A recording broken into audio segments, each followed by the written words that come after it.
So please a warm welcome for Council Member Sawant.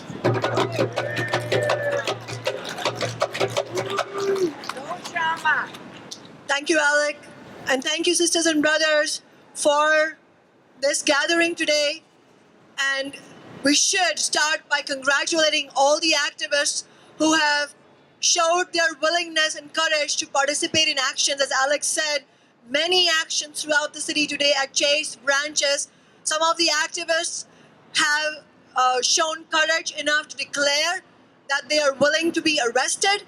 This is to be commended greatly, because every example, all the way from recent days to throughout history, shows that it's only when us, ordinary working people, young people, students, elderly, retirees, we decide to build an organized, non-violent movement that is willing to disrupt business as usual, that is when change happens.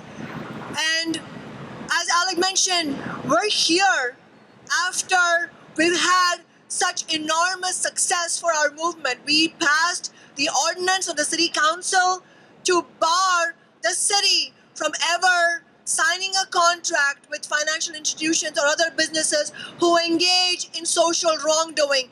And that ordinance emerged out of our movement against Wells Fargo's financial underlining of the Dakota Access Pipeline. And then just months later, just 2 months later actually, we forced through a resolution targeting the Keystone XL pipeline. And this resolution said that the City Council stands in solidarity with the Native American community and with environmental justice activists. These two actions have shown a stunning rebuke to Wall Street, big oil, and the big billionaire class. And actions such as these are actions that propel the movement forward, but we cannot stop there. That is why we're here. We want to build on every action to take this movement forward, and it's not just going to be in Seattle, it's going to be all over the country. It shouldn't be surprising to us that banks like Chase and Wells Fargo are not only part and parcel of the oil lobby, and without the financial oil oligarchy, the oil lobby could not survive. But it's no coincidence that the financial oligarchy is involved both in climate change, but also in the economic and social destruction of our society.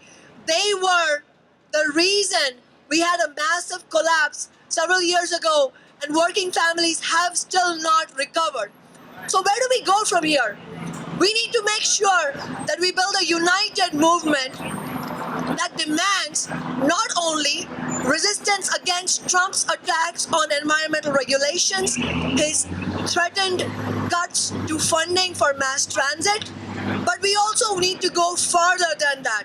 We need to demand a multi-trillion-dollar massive green infrastructure program to rapidly transition the national economy to renewable energy and provide living wage unionized jobs.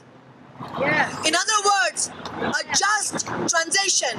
We demand a just transition for current fossil fuel workers and the communities that have built around them, because our fight is against the oil lobby and the billionaire class, not against the workers who are working in these industries. But ultimately, sisters and brothers, this is a David versus Goliath fight.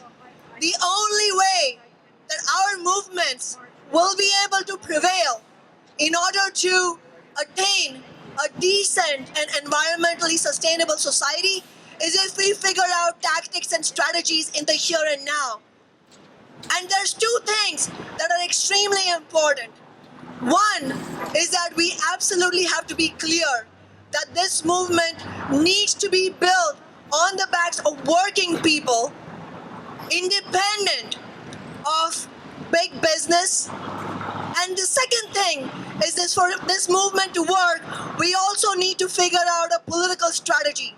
As long as our movement remains reliant on politicians who say the right things but then vote on the dollars, take money from big business and the oil lobby, we're not going to win. So it is necessary that we build a movement that is independent of corporations, but also independent of politicians who take corporate money. And let's make sure that that message resonates throughout today and in the days to come. Solidarity.